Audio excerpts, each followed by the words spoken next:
Milana, I'm so excited and grateful and honored to be here. It's so powerful because I feel like I know so much of the depth of your story, but um, because I met you later in life, there's so many pieces that I'm still constantly surprised by whenever we talk and whenever we're together and whenever you reveal these parts of you.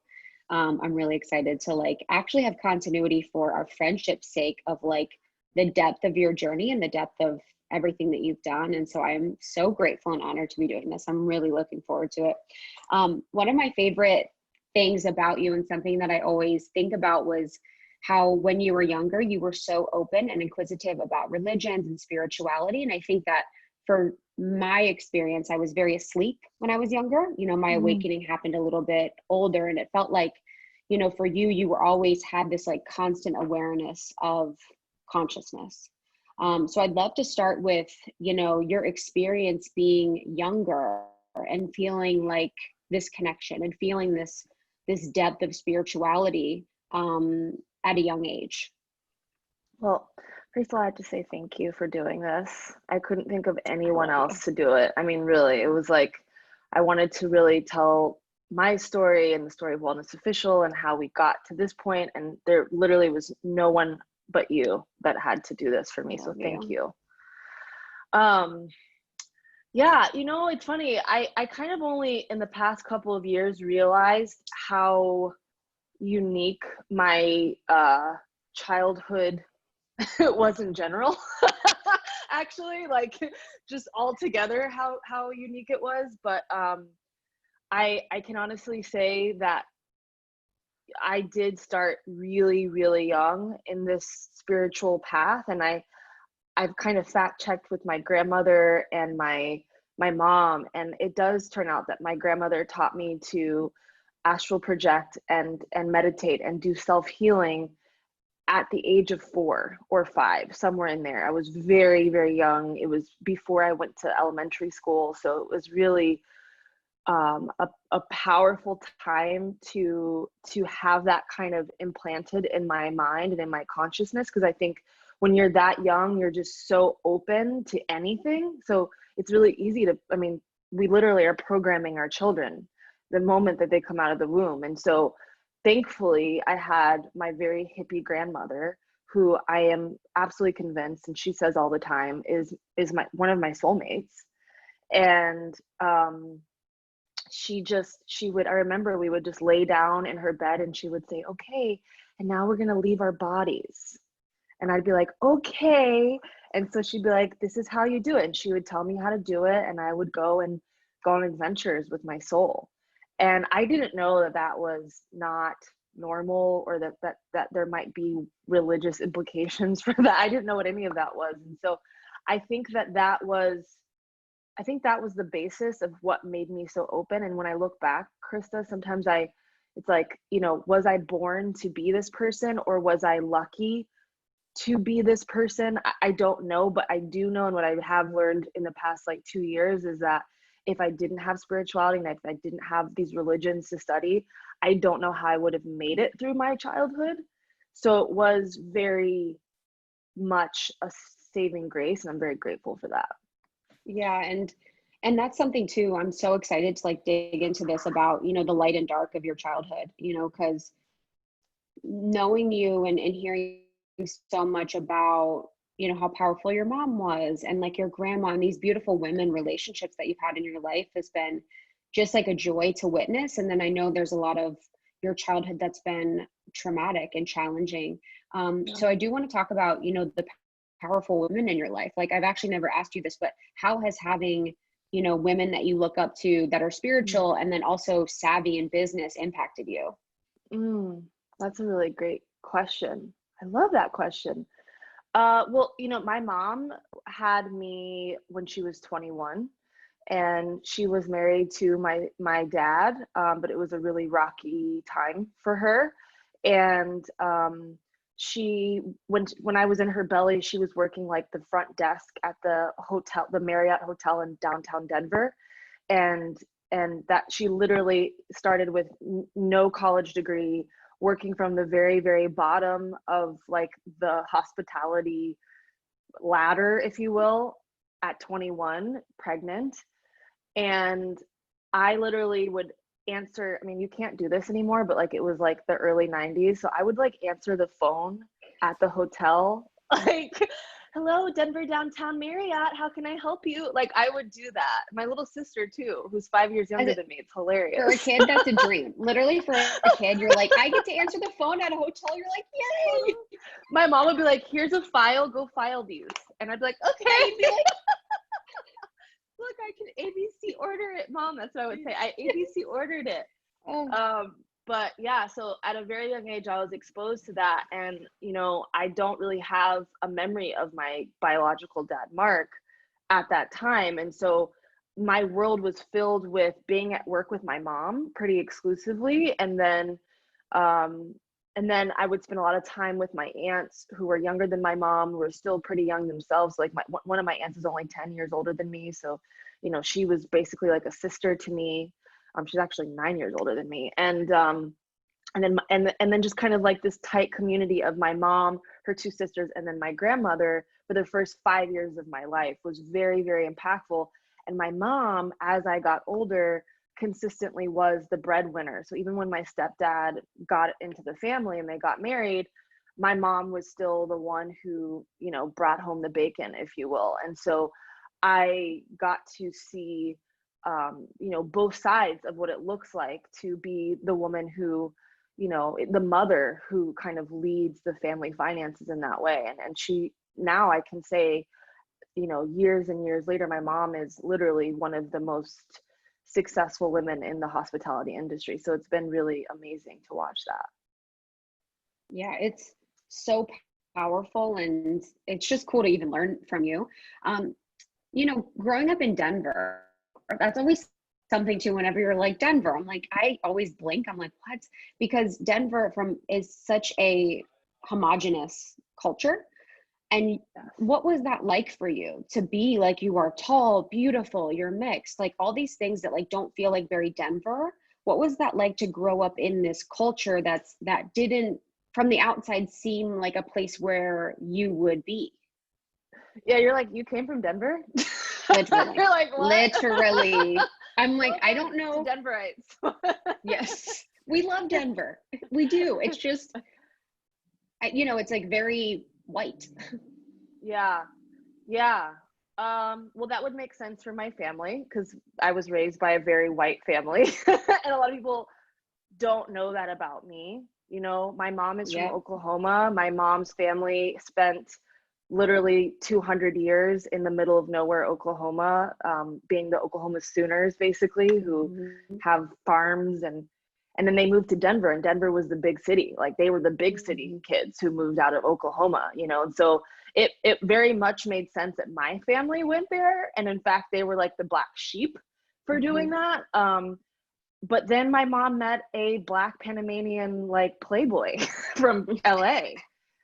And it was because she worked at a hotel. And so she had all these interesting people coming through. And if you stayed anywhere in Denver, that was like one of the places that you could stay. And so, you know, fortunately and unfortunately, my mom like had her world rocked in many ways. And so, you know, looking back, Krista, it's really interesting because I'm like, wow, I was the black sheep, and I still in a lot of ways am, both literally and figuratively. And I was actually the first mixed person in my family. And when my mom got married to my dad, my great-grandparents, who I knew all of my great-grandparents, but my great-grandparents, I had two sets. One wouldn't come because they were so upset that she was marrying a black man. And so, you know, that, to hear that years later was kind of just wild to me because they were so loving to me. I never knew that. And whenever I came to Oklahoma, I felt safe and totally like I was supposed to be there for the most part. And it wasn't until I was born did my great-grandparents on my mom's side accept my mom and her new life, because they were like, well, how could we hate a little baby? Like that doesn't make sense. So so it's really interesting that, you know, that was kind of I always feel like I was the bridge for many different cultural touch points with both sides of my family, because on my father's side, I was the only mixed child where, you know, he had a wife that was a white woman. So there's just a lot of really interesting intersectionality there. And then Denver was kind of that place where Denver at the time was actually becoming kind of that intersection in our culture on the West Coast, like where finally people from Oklahoma and Kansas were going to the big city, and people from LA and Seattle were kind of getting out of the bigger cities and going to places that were more affordable. And so that's kind of where I found myself. But honestly, we didn't stay there very long. I moved many times all over Colorado, and then we moved to Florida. And so I didn't get that much exposure to what it was like to be there. But I definitely, we never talked about race. We never talked about culture. So I didn't even know that I was different. I didn't even recognize that until later. Yeah. Yeah. And and I want to go back to that too, but I also just want to talk about, the moving, you know, moving so much is it just shapes you, you know, your root chakra is just having to adjust all the time. How did you feel like as a young person, the moving has affected you? Oh man. I mean, I love that you even just said the root chakra, because that's been one of the hardest chakras for me to stay in and for me to like live in. You too? I didn't know that. Yeah. Maybe my solar plexus, actually. I'm like, what do we work on the most? Me too. Yeah. I'm like solar girls. Yeah. Everything up here, I'm like, hard up. Literally, done. here is good. Third eye Listening. blasting since 4. Like, fuck it, I'm there. Throat chakra is like, fing. Totally. But yeah, no, that it was hard for the most part, because you don't know when you're a kid, because that's all I really knew. We never lived longer than like a year in a house, so like a year, maybe 2 years in a house, until I was 17. And then when my high school years, I got to stay in one house for 4 years, and that was the longest I'd ever lived in any home. And is that because your mom with the hotel industry jobs? That was definitely like what the label was, but there was definitely like more under that. But yes, like she always got a new job, and thankfully it was always up. So she always got a new job up, and so that was kind of the catalyst for why it was okay to leave again. And so we were constantly moving, and it was always to go up. And I think looking back, what is really interesting about that is like, I didn't know how traumatic that was for me. I didn't know how isolating that was. I didn't realize how alone I actually was, not just the way I felt. Like I actually spent a lot of time by myself as a child, even though my stepdad was always there. But I didn't have friends, because every time I got friends, it was time to move again. And I know that there's a lot of people out there that can relate to that. I know it's not the most common story, but I've found that a lot of people know what that's like too. So that part was very hard, even though I didn't know it. But the feeling of being extremely lonely was very, very challenging. And at the same time, what I know you know about me is that I also can adapt to anything. I love people. I love people. I want to meet people. I want to find out about them. I want to learn. I will mirror people easily, but not like to try to get something just because I can like be like, oh, that's where you're at. Cool. I know about that too, because I lived 15 places before I was like in high school, you know? So yeah, I think there definitely is two sides to that for sure. Yeah, especially it's so interesting too, like even hearing you talking how when we're younger, it's so apparent that everything that's happening we think is normal, and that's the beautiful parts of our childhood, and that's the traumatic parts. And then as you get older, you talk to others and you learn from others, and you're like, oh, that wasn't what everyone else did, or that wasn't what everyone else experienced. And it's just fascinating, because so often too we think our stories are so boring, we think they're so typical, but like hearing everyone's story, they're so different. Like there's such nuance to the journey. Within your life growing up too, I know there was a lot of things that were happening that maybe are incredibly traumatic. And I don't know if it was normalized in your mind, or I don't know how you coped as like a young person, but I know I've seen you do the work in the past couple of years to really heal and really like walk the walk and talk the talk as a healer, as a leader, as like someone that deeply cares about your own spiritual growth and your own relationships of the people around you. And I think it's really powerful the ways in which you have healed, and I've seen you prioritize it, and it's inspired me incredibly. Growing up, there was the moving, there was being different, and then there was also like things that were incredibly hard for you. Yeah. And I want to talk about, how you've unraveled those through your healing in the past couple years, and where are you at now in your process? Yeah. Oh gosh. Well, I think literally last year when we went to Onsite, and for those who don't know, there's this amazing community program called Onsite, and Krista, Lindsay, and I went last September, last year. I'll never forget your face. Like, just quickly, when we were at Onsite, and I'll never forget, I was sitting outside of the building, you walked up, and you had landed, and I think it was the first time we saw each other. I'm like getting emotional thinking about it, and you looked exhausted, and I've never seen you like that. And you were just like, I'm really going through it. And it just was like so deep and powerful. And I'll just never forget that. I was like, whoa, this is serious. And then you explained what happened, but that was a moment that is like embedded in my brain. Yeah, I was really going through at the time.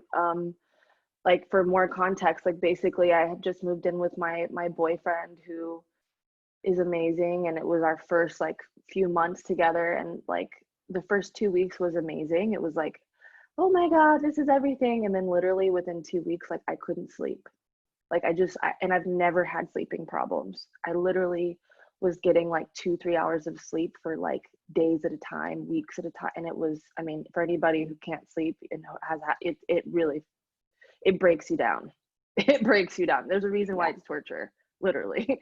And so I was like, what's going on? Because I never had issues like this. I was having nightmares of being murdered. I mean, it was bad. And what I realized after going to my teacher, Dr. Clara, was that I am a trauma survivor. I have had, and still in some cases experience, PTSD.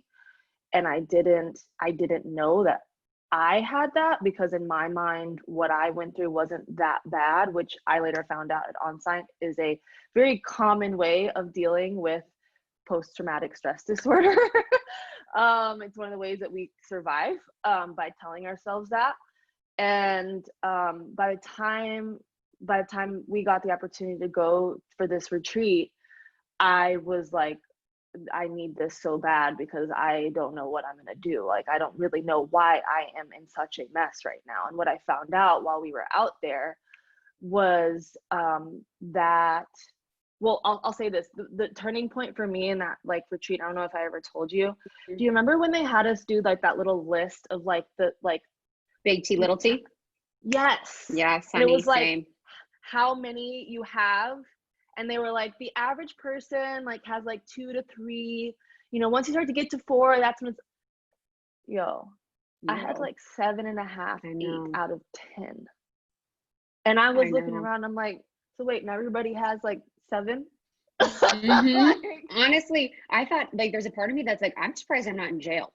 Like, I'm surprised I am not like on the streets. And for you, it was, there was more. And the same, it's like, look at yourself. Like, look at who you are with all of that. It's like, it shocked me, Krista. It shocked me, because I think also it was helpful to be in a room where we kind of were able to compare notes, and not that we're like comparing trauma, like mine is worse than yours. It just gave me context to understand, like, Lana, it's not normal, and it's okay. Like, and it's like, what is normal? But like, I guess I should rephrase that. I needed to understand that actually what I experienced, I needed professional help to work through in a way that I actually was not able to by myself. Even with literally decades of self-study, of spirituality, self-help, psychology. And so that was like, I mean, man, Mm-hmm. you know, that week was pretty life-changing for me. And I think, you know, what I realized, you know, there were so many things from childhood abuse. You know, my grandfather killed himself when I was in high school, my mom's father, moving all the time, neglect, sexual abuse, I mean, psychological abuse, um, some physical abuse, like just, you know, divorce. I mean, I Mm-hmm. like the list on the Mm-hmm. checklist, like I said, it was a lot. Yes.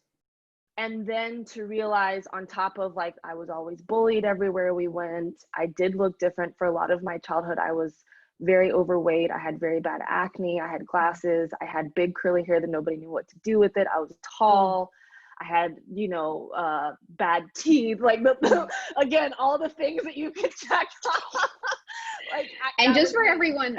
just for everyone listening too, so you can look it up in trauma when they talk about big T and little t, but big T is what people would classify as like the more standard idea of what we see as trauma, which is physical abuse, sexual abuse, and things like that, where it's very external.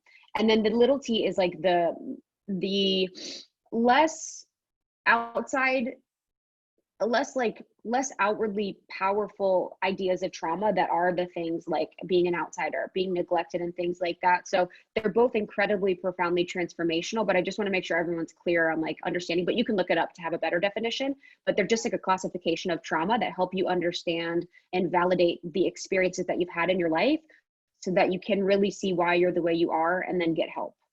Totally. Like, a little trauma could be one time you fell off your bike, and that like, it hurt so bad, and it happened in a way that like really emotionally disturbed you, about riding alone or something, and that Mm-hmm. can really add up. But it wasn't Yes. like someone, you know, hit you with the car on purpose, right? Like, Yeah. that's kind of a Yes. different thing. And so, yeah, I had the space and the safety and the community to really understand that I had a lot of big T's.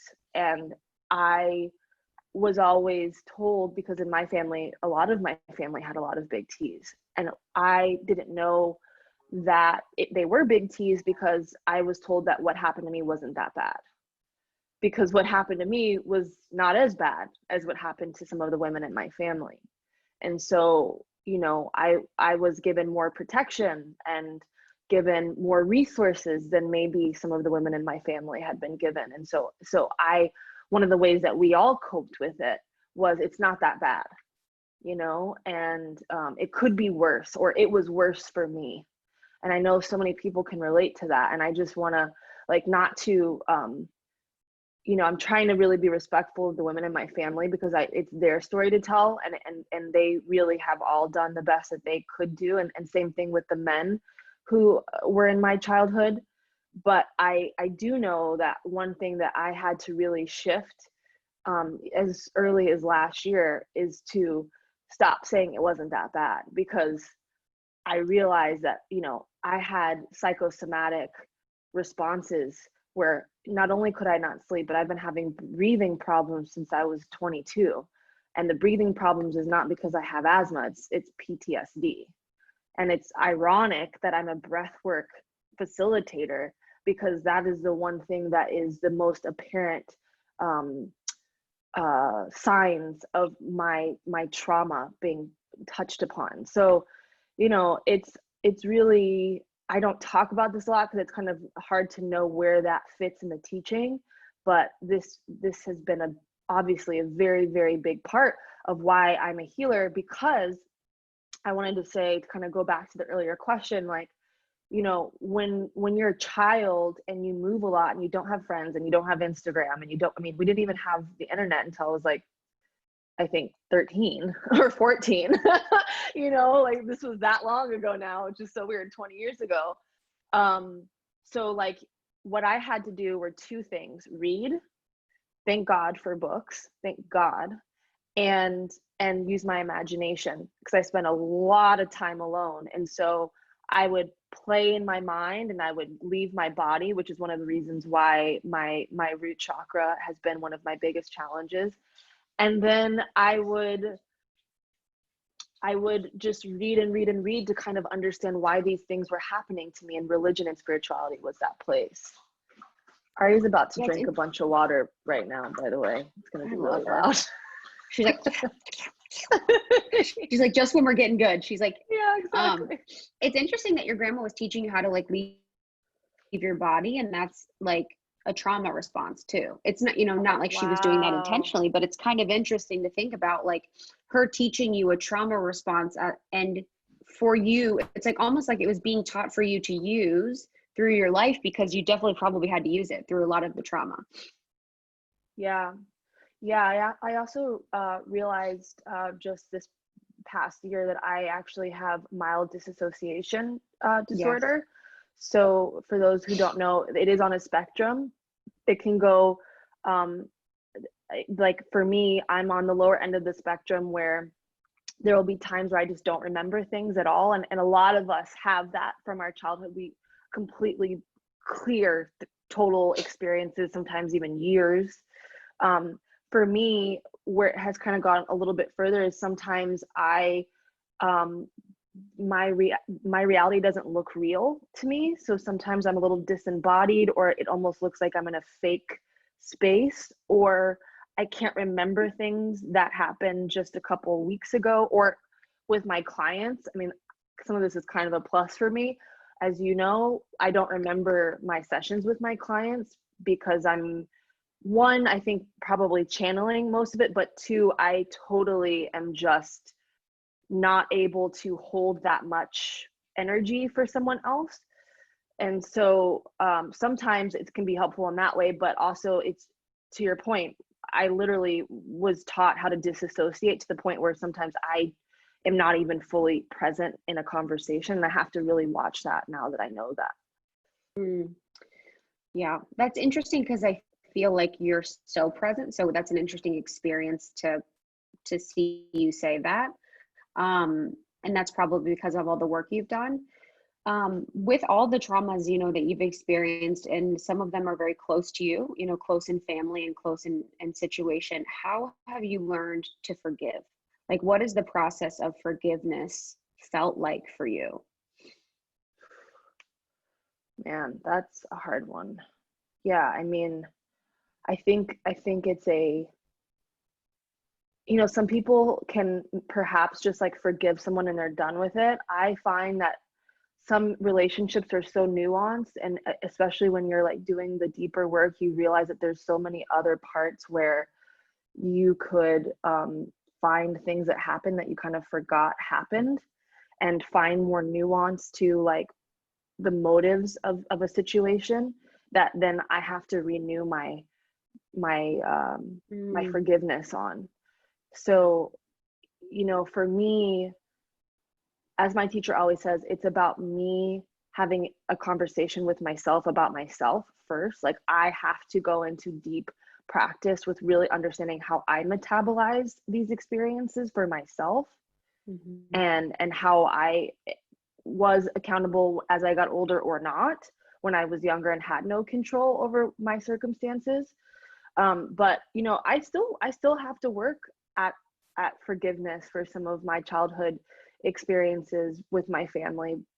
But I can say that one of the ways that I've been able to really forgive some of the big T experiences, when I really got into my breath work and some of my plant medicine work, and really got deep into like my energy healing work for myself. And I think one of the reasons why I can hold space to such a degree for others is because I really went so deep in the experience and so deep into the pain of it within myself, that I was able to see why people actually do these things to other people. It's because they haven't had the tools to heal themselves. And so the way that the human psyche works is you're literally going to do the exact same thing that was done to you to try to get the energy out of you, because that's what the psyche does. The psyche is constantly trying to release the energy from the body, from the mind, from the spirit, from the emotional self. And if you don't know that, if you don't have any context I mean, we didn't even have the word trauma until like literally this past decade. You know what I'm saying? Like as like a term for people to use in the open. And so once I really started to see like, oh my God, I was treated this way because this person went through this X, Y, and Z, and their coping mechanism was alcohol or, you know, fill in the blank. And so how, like, of course that's what happens. And I see it because I'm like, I see how hard it's been for me.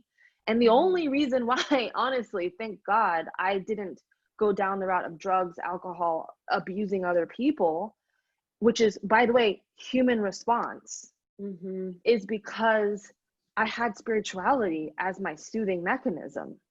Like that was it. That was the thing that I learned.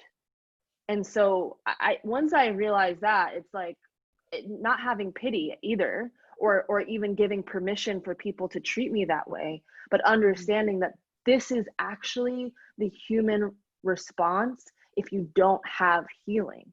And if you don't stop and end the momentum that comes after generation and generation, because it just builds and it builds and builds, and then you're actually carrying a heavier weight than the person that gave you whatever they quote unquote passed on to you. And so when you decide to take that shit off, it's a really heavy burden to answer the call for. And so that was how I've been able to go through that process again and again and again and again. I love that point. And about forgiveness being like active, you know, it's like, it's not like you forgive, because I think we think of like the romanticized movies where it's like someone's on their deathbed and you're like, I forgive them. But it really is when we're living as humans, it's actively forgiving. It's like having the thought, forgiving them, having the thought, forgiving them, having the thought, forgiving yourself, having the thought, forgiving yourself. And I think that that's like really beautiful, and it's a relief, because I feel like sometimes people think forgiveness means that people can walk all over you, or you can like release your boundaries, but it's not really that. It's like more of like the freedom and the active part of it. Totally. I know too that, you know, you were with Justin, like when you really had these sleepless nights and you were having these experiences, and that was what was so spiritually interesting to see that like union bring this up for you for healing. You know, can you talk about being in relationship with someone that was new for you, newly moved in, that you really loved, and then having this realization of the depth of your trauma?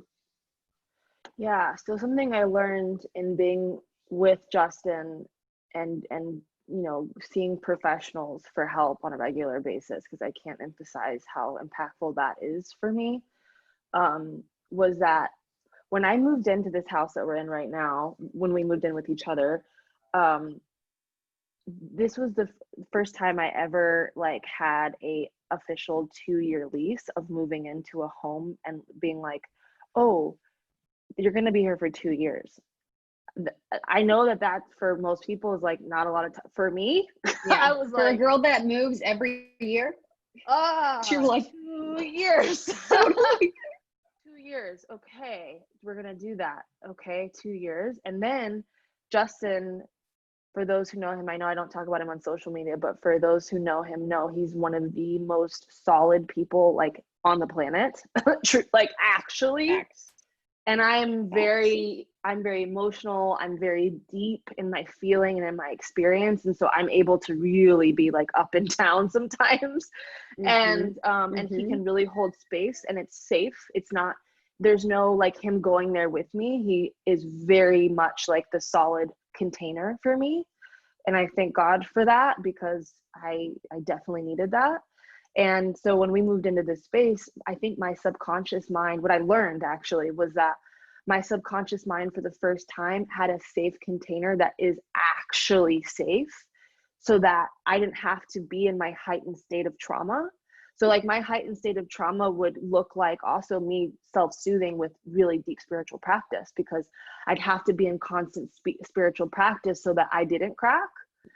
And so yes. I, you know, like, yes, like people out there who see me on Instagram and like have come to my things, like, yes, I've been practicing this for a long time and I do it deeply, but it's also so that I didn't crack. And so when I had a really safe container. Of course, I was still doing my practices, but my psyche, my subconscious mind was like, oh, no, you have to crack open now, because you actually have the space, the home, the groundedness, the security, the partner, where like some of this stuff, some of this abuse that's actually like still in your body has to come out. And it's now okay for it to come out, because before, when I was constantly moving, living in New York, running on adrenaline and caffeine, drinking at night, or like obediently doing religious or spiritual practice like nobody's business, I didn't have the space of the container to be able to have these experiences. And so that's something that I learned about how trauma works, is that finally, when you're out of your traumatic experiences, and that's why a lot of soldiers, when they come home out of war, when they're actually safe, that's why a lot of them crack, you know, because they actually are, their psyches are like, oh, we don't have to be on alert right now. So now I'm like, shit, what do I do? I can be soft. I don't, you know, and so that, I'll speak for myself, was my experience moving in with Justin. Yeah, it was, I mean, love Justin. He's such a, yeah, he's so special. He's like, just, his eyes like see through you. He doesn't see you, he sees through you. It's like, there's no hiding, and he just is the most loving companion, and seeing you fall in love has been the best. Like, I'll never forget the beginning. I'll never forget the whole process. It's been such a dream to just be a part of. Being with Justin, like, what's something you really learned about love in being in relationship with him? That's such a great question. There's so many things I've learned, but one of the things, even just in me kind of giggling about the process, and that you know so well, when we first started, I was super resistant to it. You were super resistant, and then one day you were like not, and you were like, why isn't he wanting to? I'm like, you literally just flipped overnight. It was literally, you're like, no, and then literally one day you're like, yes, this is it, 100%. I'm like, babe, he's like catching up to your months of resistance. I remember you sent me a voice note, and you were like, I think you should just like be a little easier on him, because like you've kind of been you've been like pushing him away forever. Yes. It's so funny. I'm like, whoa, we've changed. Okay, now we're here. Totally. And it's so funny, because you know, that's like a part of my defense mechanism, to like push away that which is actually safe and secure. Because again, I think with the moving, and obviously with some of the trauma and abuse in my childhood, like, you know, it's not that I wanted to be in an unstable environment. It's just that is what I knew. And to constantly move, there's a lot of like surface safety, and to constantly be moving, right? Because you can like get ahead of the bad shit before it happens to you, kind of thing. Like, that's kind of, at least in my experience, that was kind of the deeper psychological trick, which is like not true. And so, you know, this idea of being with someone who like wants to go slow, because like I was like, you don't want to marry me after 3 weeks? Like, totally. You're like, I want to say no. Like, yes, I want to say no, but I still want you to do it. Yeah, exactly. Like, I want you to take your time, but you don't want to marry me? Like, that's not normal. Like, literally. You know?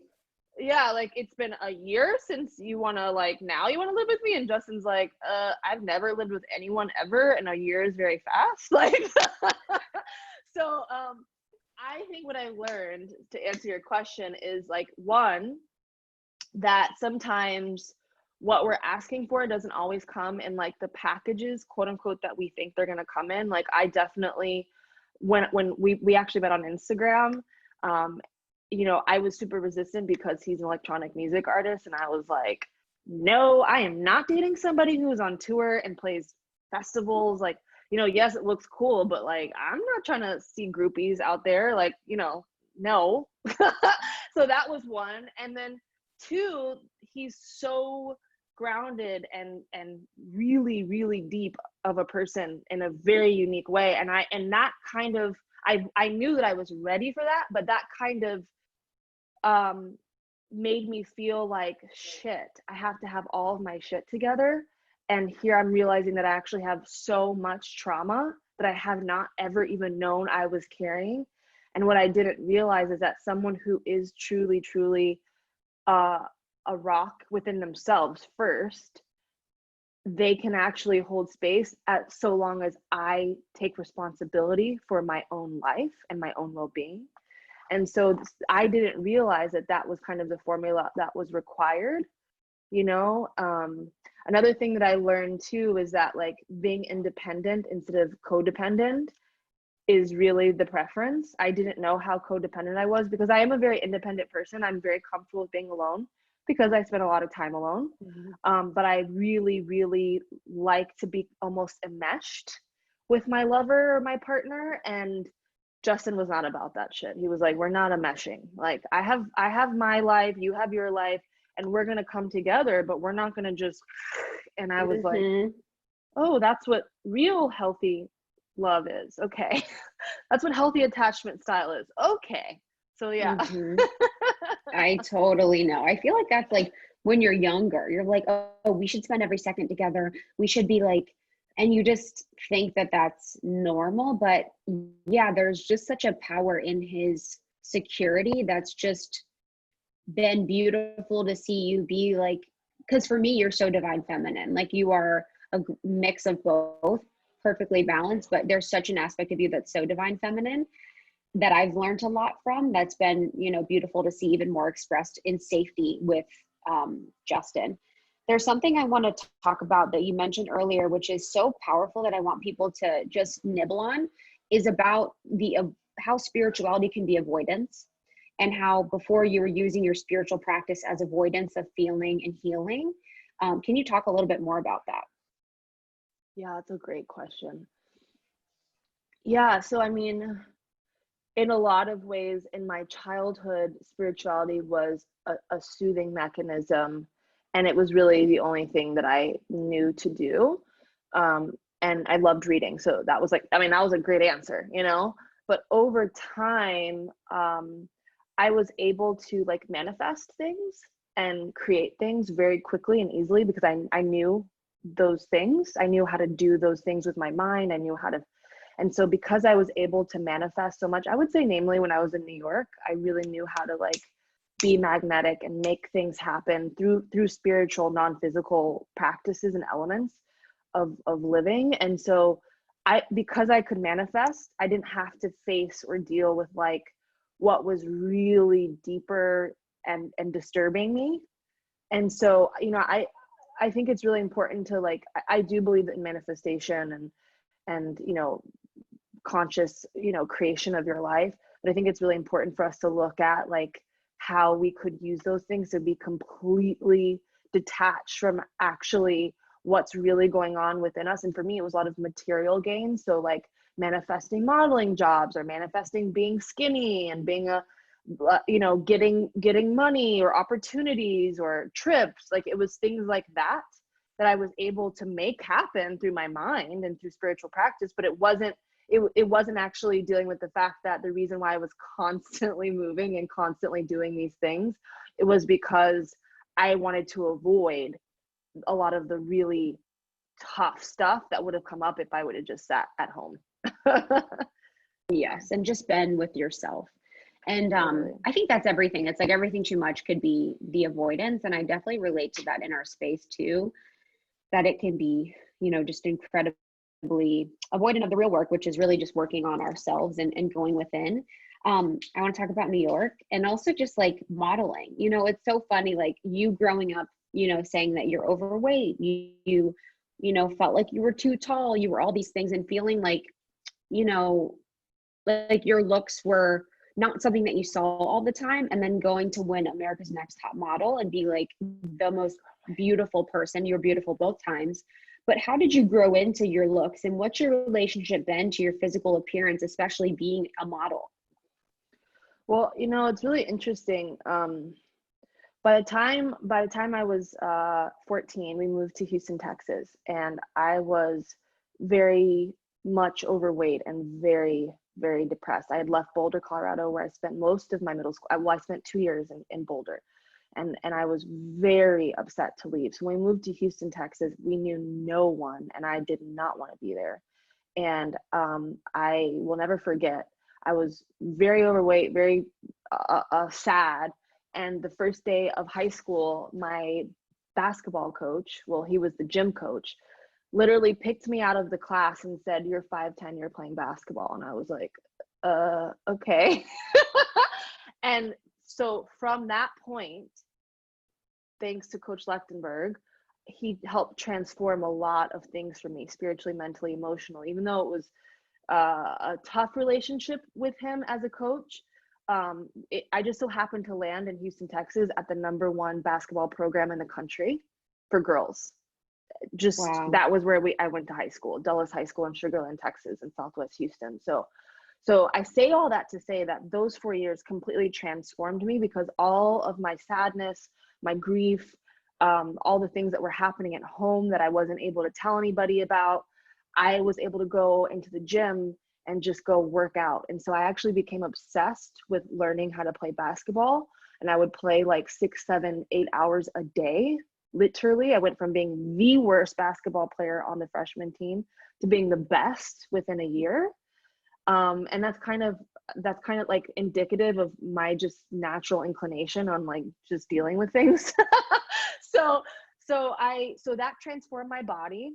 I became extremely athletic. And what I learned in those 3 years, I only played basketball for 3 years, was that I could transform myself through athleticism, and that I could make my body do anything that I wanted it to do. And that also had its like darker side, because it was like, I'm going to make my body do things for me. I'm going to make it get me places. So eventually I think that same realization translated into modeling, because when I was 16, things at home got really rough, and there was just a lot of problems. And I was hardly staying at home. I was staying at my friends' houses for weeks at a time on school weeks. And I was like, I gotta get out of here. And frankly, my parents were like, we're ready for you to go. And so when I was 16, I decided to stop playing basketball so I could start working. And so I could start making my own money and take care of myself. And so I started working at 16. And for that entire year, I worked at this mall that people in Houston would know about. And now I can't remember the name of it. Oh, the Sugar Land Mall, basically. I don't remember what it's called. But anyways, so I went to that mall, and every day I went to the mall for work, people would stop me and say, "You should be a model. You should be a model." Every day. And after about a month of this, and me like buying all these cute baby fat clothes because I had a discount at the store that I worked at, I thought I was the shit. I was 100%. You're like, hell yeah, I should be a model. Look at this fit. What I realized was that very quickly after being 16 and being hit on by all these older dudes and people giving me things, I was like, yo, I gotta get the hell out of my house. And the only way I'm gonna get out is if I use what I have. And although I was very smart and well read, nobody told me that I could go to Harvard. Nobody told me. I mean, in fact, my high school counselor told me not even to apply for UT, even though I had a great GPA. So I was only told that I was beautiful by strangers. And I thought, that's how I'm going to get out. That's my ticket. And I think a lot of models can actually, girls who became models at that time, because we didn't have Instagram. So remember, it's not like you could just make yourself whatever it was different. And so, you know, I was like, shit, here's my ticket. I'm getting out. And that is actually how I started. And then it kind of went from there. Wait, okay. So I not took it everyone back. Sorry. No, I'm obsessed. But you're just being humble. So it's like, because not everyone could be like, people tell them they're attractive and they're like, okay, I'm going to be a model that's living in New York City and get work and be on America's Next Top Model. So you decided that. And then what was the next step after you having the job at the mall to being signed or to doing a job where you're like, oh, this is real? Yeah. Well, I was going to college. You sound excited to talk about this one. Well, you're like, yeah, Project Runway, right? We're talking about this, so. Yeah, I don't really talk about, it's so weird that I don't really talk about this, do I? Never. I mean, it's not weird, but I don't talk about it. Never. Yeah. And it's like a dope facet of your life. It's just fascinating. Yeah, and the story is extremely fascinating because So okay, I was going to school in East Texas. So I graduated from high school. The last year of high school, I barely was home. The literally the day that I graduated, I moved into one of my best friend's houses. Her parents let me pretty much just stay there. As soon as I could go to college, I went and I stayed at the dorms. And at 17, I was completely on my own. My parents did me a solid. They paid for, no, they helped me get a loan for my first year because I wasn't old enough to get it myself. But in Wow. every other respect, I was 100% on my own. And so I was 17. I worked 3 jobs in Nacogdoches, Texas, in East Texas, where I went to school at Stephen F. Austin State University, and a school I didn't want to go to, but I was like, I'll go because I need to get out. Mm-hmm. And then on weekends, I would drive 3 hours south back to Houston to do modeling jobs. And thank God I had enough sense to not like get naked and do crazy things. I had enough sense to be like, I'll wear a swimsuit, but I'm not gonna show you my butt. Like, Yeah. you know, like I was very strategic. I was Mm-hmm. 17, but I was like, yo, I know I'm a little, cutie, but I'm not gonna Mm-hmm. be like used for my body. And so I every weekend would come and do modeling jobs. I met this guy one weekend when I got hired to be like a clothing model at a festival to wear academics clothing for like a weekend. It was like 100 degrees. And the guy who was running it was the head of marketing from academics. I don't know if anybody remembers that clothing line, but it was like an urban brand. Mm-hmm. And he said to me, he's like, if you want to be a real model, you got to move to New York. And there was something I never thought about moving to New York at that point. Mm-hmm. My aunt and uncle lived in LA and I would go visit them sometimes. I thought I was going to be an actress in LA once I got enough Mm-hmm. money to move out there. But he told me, if you want to be a real model, move to New York. Here's my number. If you call me, I'll take care of you. I'll show you around. And honestly, I didn't know this guy from like 2 days of being in a park.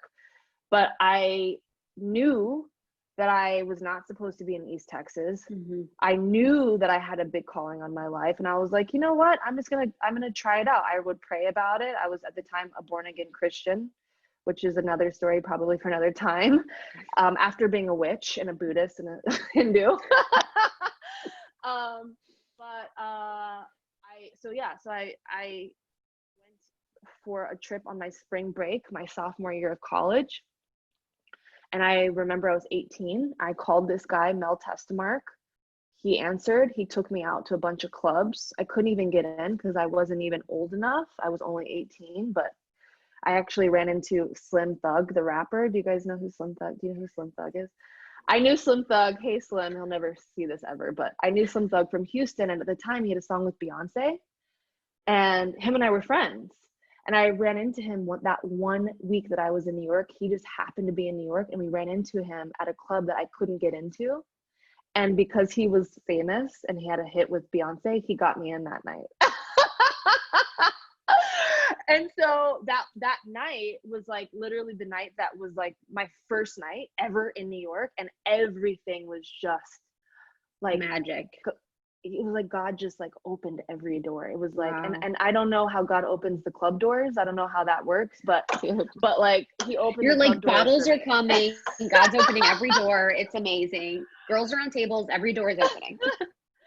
So long story short, I know I'm making this really long. Long story short, I was there for a week. By the second day, I knew in my bones that New York was home. I remember crying and just being like, I finally found home. I never in my life, Krista, Yeah. had felt home ever. And in New York, I felt it. I went back to Texas. I applied for City College because I knew that was the one school I could afford. And I took out every school loan I could. And let's just say I paid for that later. And and I flew to New York, and my parents did not talk to me. They were not okay with that. They were very, very disappointed in my choice. It didn't matter because I was financially supporting myself, and I thought that I was going to find an agent immediately, and it ended up taking me a year and a half.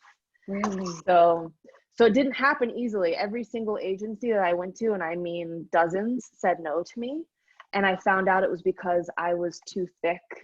I wasn't the model type. And so I spent the next year and a half, the first year and a half of New York, going from being 150 pounds, a size 7, and a video model. I actually did a Nelly music video in New York. I did a Coogee campaign. I did like urban stuff.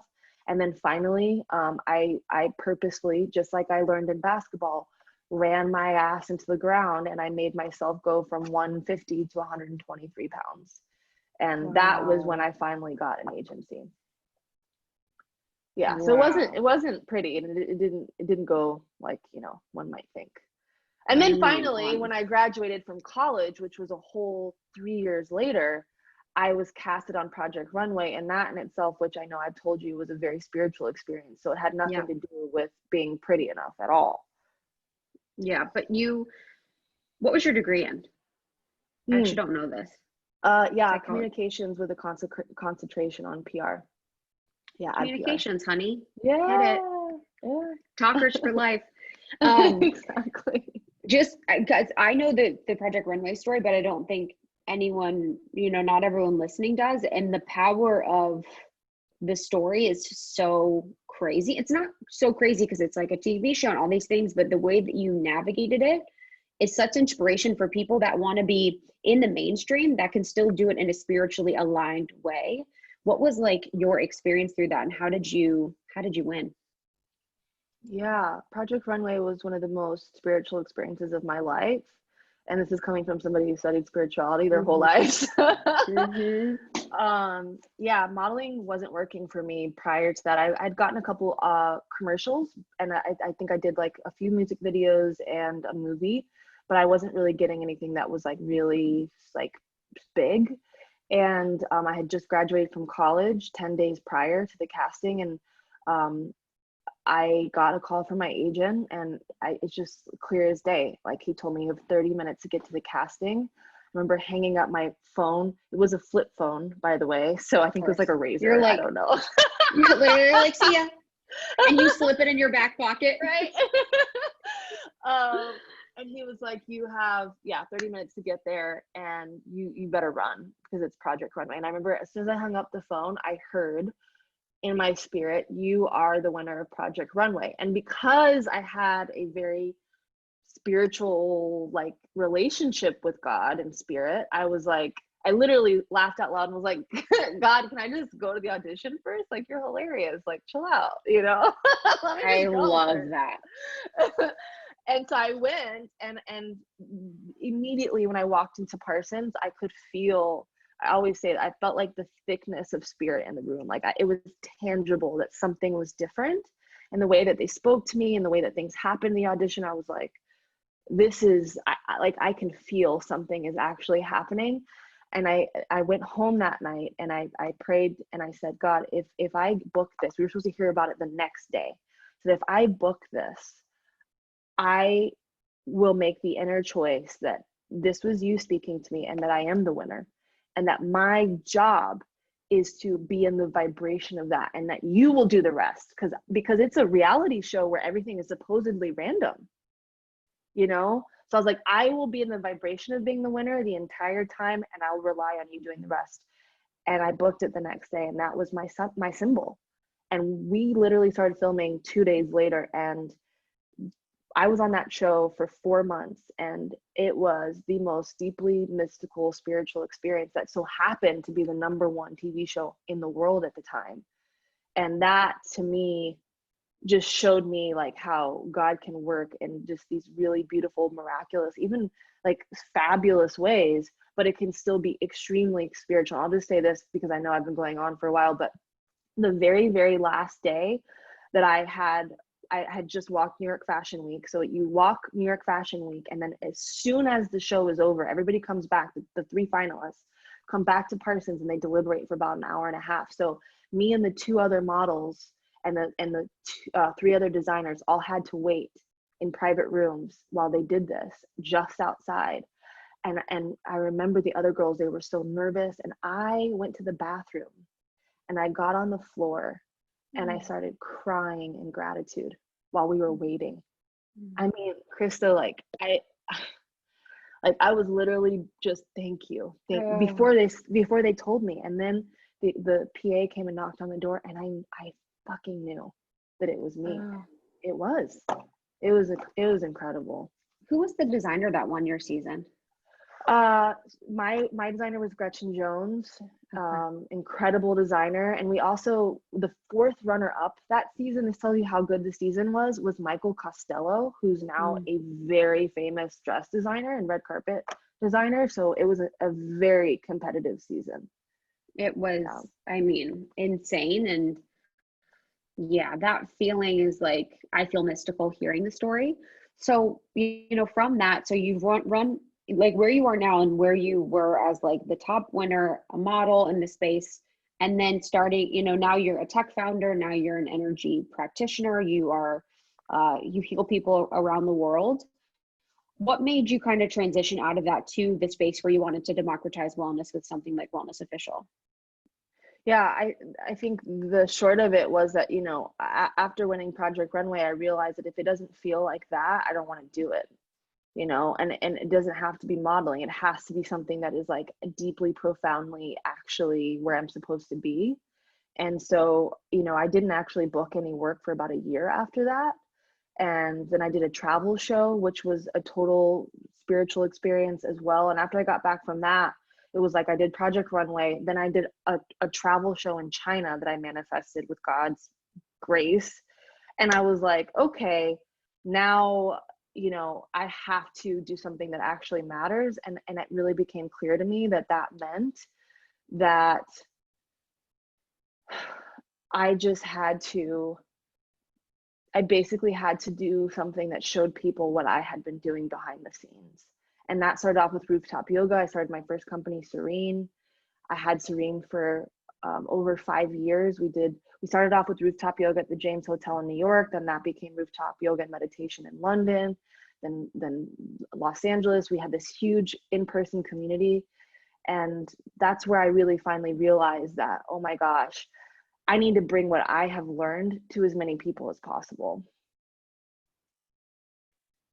Yeah, we did rooftop yoga at the James when you were still rocking Serene. That's I think right. 3 years ago, 4 years ago. Well, that was when we first started Wellness Official. Or maybe it was Wellness Official.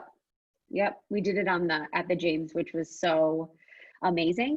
Yeah, and it's just so powerful too. I've learned a lot about wellness and the importance of making wellness accessible for everyone through you. I wasn't in the wellness space until I moved to LA, really, and have been thankful to be with you pretty much the whole time so that I have the awareness of it, although, could always do better. When we talk about like the importance of making wellness accessible for all through things like Wellness Official and the technology that you have, like why is that so important? Yeah, when I first started Serene, I had this idea that I wanted to be surrounded by a bunch of fabulous rich ladies doing rooftop yoga. And then I, about 2 years later, realized that was like really kind of bullshit. And like, not like, what I was really. Well, like more than anything, because we had some amazing people that came. I mean, God, we had people do yoga with us for the first time. That like Misty Copeland, who's an acclaimed ballerina, like did yoga with us for the first time. So it was like we had really amazing people. But what I realized was that we needed to make this accessible, because I realized I was one of like 3 people of color who people were like reading about in magazines in the context of wellness, and I was like, once I started to get press and things really started to like pop off with Serene, I was like, actually, this is really interesting, because my group of friends was always diverse. I've always had that, but I realized after a couple of years of doing these programming events with all these amazing brands was that there weren't that many people looking like me doing these things. And so what became really clear after a few years of that was that if I wasn't going to be the one to actually like become the key holder to open up those gates for people that looked like me, then like who was, because although obviously wellness and healing has been, on this continent for forever, Indigenous folks have always had this here for us in the mainstream way that hadn't happened in Western mainstream culture yet. And so it was just interesting that a lot of people of color, Indigenous folks, the people who started these practices, like the lineages, that is, were nowhere in the conversation from like the media coverage or like mainstream conversations. And so, you know, I had an experience with my business partners that I brought in my last year of Serene, which I know you know so much about, that I'm just now starting to kind of share about, that really opened my eyes to realize that, you know, from a personal experience, that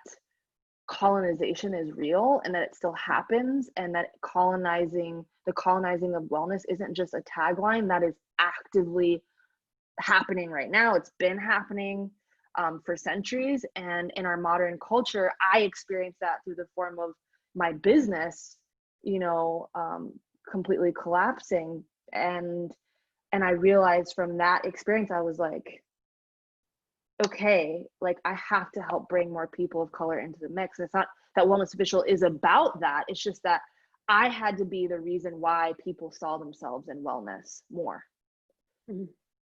Yeah, I'm glad you brought up. I did want to talk about your, you know, your former experience with your business partners and give people context for what happened and the colonization that you experienced, and frankly, the trauma that you experienced, you know, with them. So what was the situation and what ended up happening? And then now looking back, you've realized more about how problematic it was, and what has that experience been like? Do you feel like you're reliving some of the trauma? Thankfully, I have really cleared all of it within myself, and I'm so grateful for that. But at the time, you know, 2015, I brought in two women. One of them was a friend and a former student of mine. And then another one was a woman that was a yoga teacher that we met off of Instagram, who came to teach for us. And they were just two brilliant women who so happened to be two white women who also so happened to come from higher like education and socioeconomic circumstances. And I really, really thought that I couldn't build an online platform to take what we were doing in person digital globally. I didn't have enough self-belief and education, frankly, to believe that that was something that I could do. And so where I really set myself up was, I really, in also a codependent way, really gave everything to these two women who I hadn't really known very well, and gave them a large chunk of the company, and, you know, became co-founders and started Serene Book. And it was, I was really disempowered and really fearful, and really just like freely giving things away without actually like holding their value closely. And so that's where I had to really like look at myself after the fact. But what I realized about a month before we were going to launch was that pretty much from the day we started our legal documents, the plan was to take over my company without me knowing. And I don't think I've ever said that recorded before. No going back, babe. But it's just the facts. Like it's like not, it's just period. That's what it was. Yeah, like actually. And so when I found that out, I mean, I was fucking gutted. You know, like I think why I was gutted more than anything, and I think where this comes back to like what colonization can really look like when we talk about wellness and spirituality, is that Serene and why I was doing it was my soul. Like I wasn't making money because it wasn't about money, and I didn't understand money at the time. I didn't understand how to make money from the things that my soul was calling me to do. All I knew was to do what my soul was calling me to do. So everything that Serene was, and one of the reasons why it was so loved and why we have still such a deep community that came from those days, is because it was my soul that I poured into it, my blood, sweat, and tears. And so, you know, when I found out that two people saw business opportunity and favored that over my friendship with them, my well intentions, my ignorance, me not being as financially poised, education wasn't able to really compensate for what I didn't know, to learn that all was like on the line and didn't matter, was really, really, really astonishing. And so what I saw was, for the first time, that wellness had become an industry, and that wellness was just like fashion, was just like finance, was just like hospitality. It was something people can become rich off of, something that people become famous off of. And so that had a different kind of quality and a different kind of value that I didn't even realize that people saw that I had, that was worthy of taking from. And so, you know, it's really funny, like, what I actually found out from that experience was that I was so disempowered, and I take responsibility for that. I so gave away things so blindly, and I needed to learn, in such a shocking blow, to step into who I really am, to own my spiritual power, to own my blackness, my mixed culture, my Latina culture, to own the fact that I am a healer, but I am an entrepreneur, to understand that it's okay for me to make money, it's okay for me to be powerful and seen. And I didn't know that all of those things could all be present until I was knocked the fuck off of every single platform that I was standing on, and to have something publicly fail so bad. So I don't know even how this will be in the context of this conversation and with Wellness Official, but like, to be honest, Krista, I'm like, dude, that was one of the best things that ever happened to me. And what actually I didn't know was that, you know, those women, they kind of had to do that to me, like karmically, that had to happen. And the things that they took, they had to take, because they weren't actually what I was supposed to be doing, because I wasn't owning all of me, and all of me is what I'm owning now. And of course I'm going to still learn and like see my blind spots more and more, but like I was trying to be something else, because I didn't think I could be who I am. And so they had to take that from my grasp.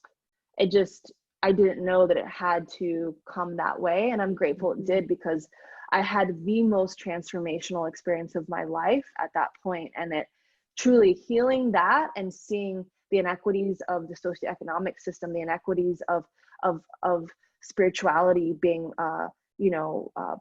commodified and profitable for the use of commercialization, scalability, like those things I didn't know, and now I know very deeply, both sides, and I am now a better woman for it. Yeah, I mean, Phoenix from the ashes, truly. And you mentioned it too, but like coming into your power as a healer, you know, you are like so incredibly powerful. And I've learned so much about healing because of you.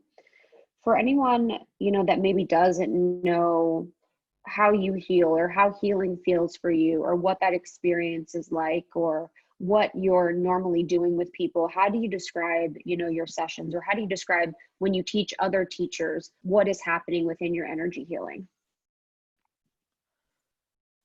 Yeah, you know, I think the best definition that I can give is that it's me getting out of the way for spirit to do its work through me.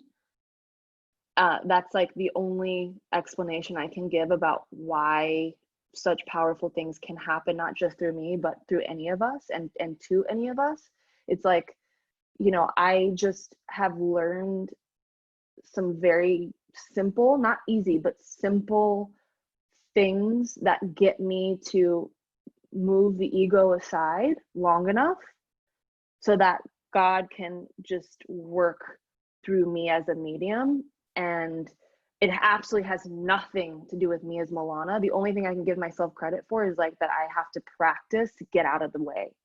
And then when I do that, people have miraculous experiences, because I can see them in their wholeness, and I can hold the space that like this miraculous experience is happening. And so, yeah, I think the more that we can find ways to do that, because there are infinite paths to that, then I think that's how we all experience very mystical, powerful healing. Yeah, it's honestly changed my life completely. And it's so beautiful too, because so many women in our community have had their lives changed by you, you know, going on tour. We've been all over the world together. It's like, I mean, dude, it's crazy. And now you're teaching others, you know, you're teaching others to heal, which is so beautiful. What is, you know, with that, it's like, that's another layer of reaching an upper limit and having to get past it. Cause there's one part of you that's like, okay, I have to step into being a healer. You know, you had to have this tragic thing happen for you to be like, no, I'm a healer. And then you're stepping also at the same time into, I'm an entrepreneur, I'm a tech entrepreneur. And then now stepping into like, I am a teacher of teachers. What was that experience like to start teaching others to heal? Well, I mean, you heard me say at my birthday, I'm so keenly aware of my imperfections. Like it is, I have to really, again, that's like, you know, a child who has experienced a lot tends to think that they need to be perfect to not have to go through those things. So I have that very deeply embedded that I have to constantly work on. So I'm very, very much in process of being easier on myself about it being okay that I'm imperfect and that I like sometimes hurt people's feelings or don't always do the right thing. And that even with that, I can still be a healer that helps people have miraculous things happen and helps teachers facilitate that for people at scale. Like it's okay for me to be both that and have those two truths at the same time. I think that's been the biggest thing for me. And I try to teach my students that specifically, like, you are still going to be healing and you are not ever going to be finished. Like, I mean, and you know, I should take that back. We can be enlightened in this lifetime, but like, it's a very narrow path. And I just say, like, don't let that stop you from being the one who gets to be the one that answers the call. Like, spirit is calling each and every one of us. I don't have to be perfect to answer that damn phone. You know, I'm just going to do it, and I'm going to mess up a lot, and it is very scary sometimes. But I think what's kind of cool is that this is all cyclical. Like, we know that we're going to just have to come back over and over and over again. And so if I can just trust that, like the scariness, I don't have to be afraid of being afraid. I can just go into it and move through it and still answer the call over and over again. Yeah, it's I was thinking about that earlier, how that part of you that's like, feels like you need to be perfect or have it all together is like, I've seen that come through in you. And it's so interesting because it's so like human. It's so cute when you're like, I feel like you know, like sometimes you'll be like, I'm a healer, but I feel like this or something. And I'm like, it's so human and adorable. And I just love that about you, that you feel that way. Cause it's like people on the outside are like, what are you talking about? Of course. It's like, so it's just so like, I'm going to gossip a little bit about Sally. Yes. Did you hear she got a new dog? Yes. Or you'll be like, I think it was like, was it at your birthday when you're like, hey guys, I know I'm a lot of people's healer, but I just want to not be a healer tonight. We're like, okay, dude, like, cool, man. We're like, we got it. Like, it's just, but I love it. But you take it your life very seriously and your healing very seriously.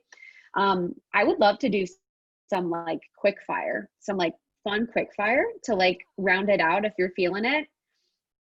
Okay, perfect. These are going to be like fun ones. Okay. What is your favorite book? The most impactful book you've read? I'm just going to say Celestine Prophecy or Conversations with God. They're deep in many ways and they really changed my life, those two books. Yeah. Love it. Favorite part of your morning routine?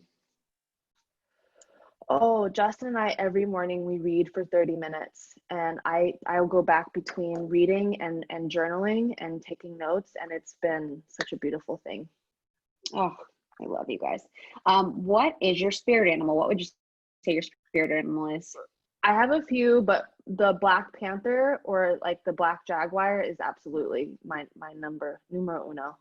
Freaking love Jaguar, dude. Jaguar comes through sometimes too. What's your favorite musical artist?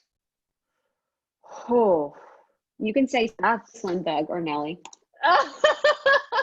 You're like, I gotta shout out my boys. Oh, that's so hard. Or maybe even of the moment.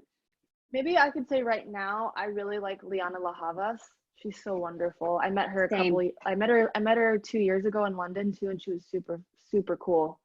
Beautiful. She's the best music to listen to all day. Yeah. It's just dope. Like, she's amazing. I love that. What's your favorite spiritual tool? Like crystals, tarot, pendulum? Like what's Ooh, a favorite spiritual tool that you have? pendulum. I love my pendulum. Yeah, Yeah, definitely pendulum. you rock the pendulum. I love it.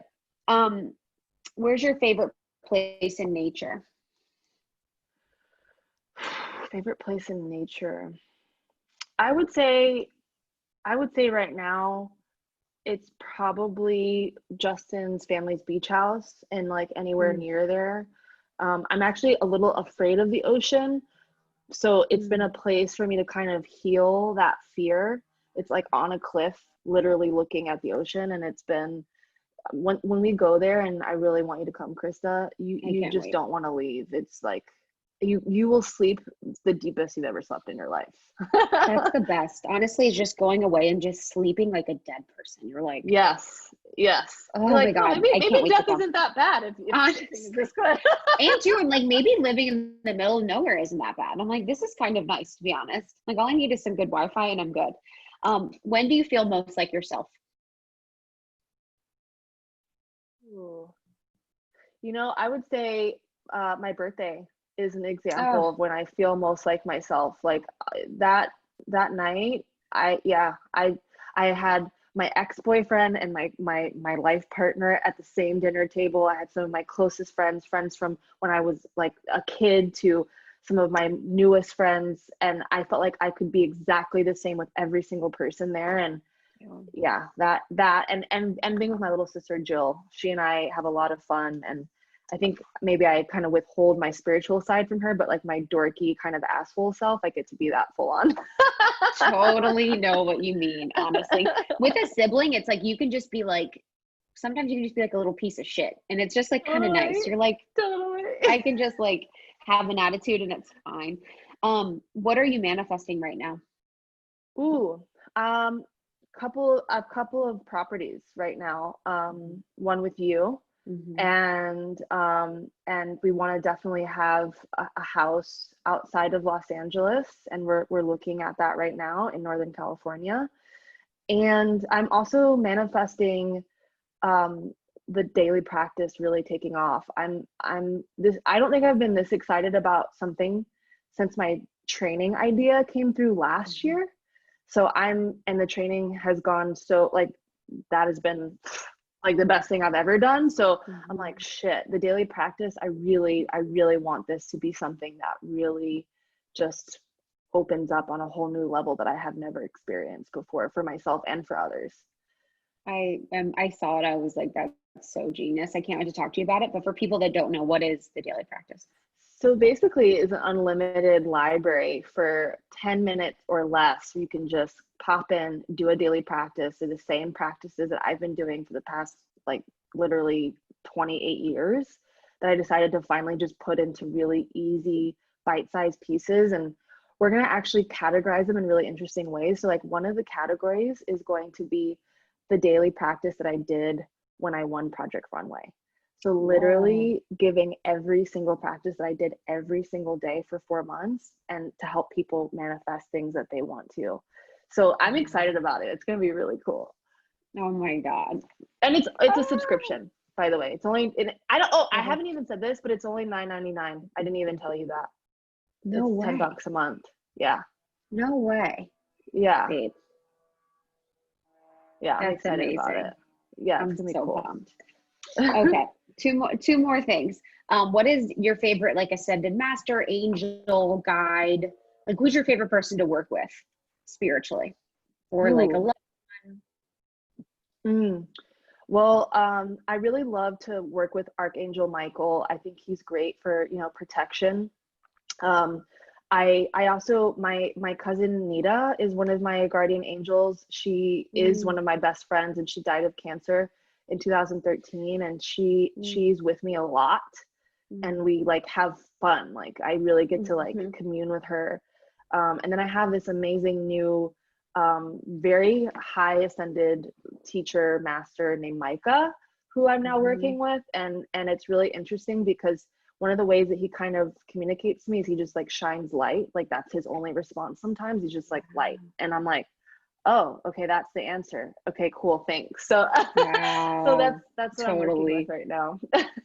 I love that. Okay. What is one word you'd use to describe 2020? Transformative. Mm. And how's your experience been? I mean, it's been extremely painful to see what's happening in the world, and to have some of that meet our front door, and for that to be on the micro level. And at the same time, I've had some of the biggest breakthroughs of my life this year. So, I feel like a lot of the really, really, really tough stuff that I had to face last year was in preparation to be okay with some of the tougher stuff this year, and gave me a lot of tools to kind of be able to stay the course, be in the eye of the storm. I really, really believe that it is not just okay, but really our biggest contribution to be at peace, to thrive, no matter what is going on in our lives or around the world. And so this year for me, I'm like, I will still transform. And, in the Bible, they say, be ye transformed by the renewing of your mind. So it's like over and over and over again, I'm just renewing my mind and allowing myself to be transformed no matter what the hell is going on, because I know that's my greatest service, and it's okay for me to have a good life. And it's okay for me to have a good life even when shit is not always going great for me. So yeah, that's where the transformation has really come from. I love that.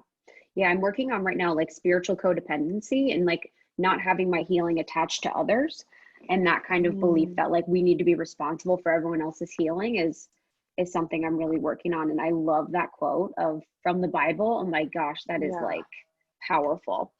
Okay, this has been the best way for me to spend my life. I've had so much fun talking to you, and just like, and it's interesting too, we could go on for hours and hours more. There's so much more to you. There's so many more layers, and there's so much more depth. And I just love the way that I just love you. I'm so grateful for you in my life. It's just been so transformative, and you are such a leader, and you're just everything people would ever want from a friend and from a healer, leader, teacher. Oh, I mean, you help bring the best out of me, Krista. Thank you. You know how much I love you, and the feeling is absolutely fucking mutual. So thank you for doing this. I love you. So fun.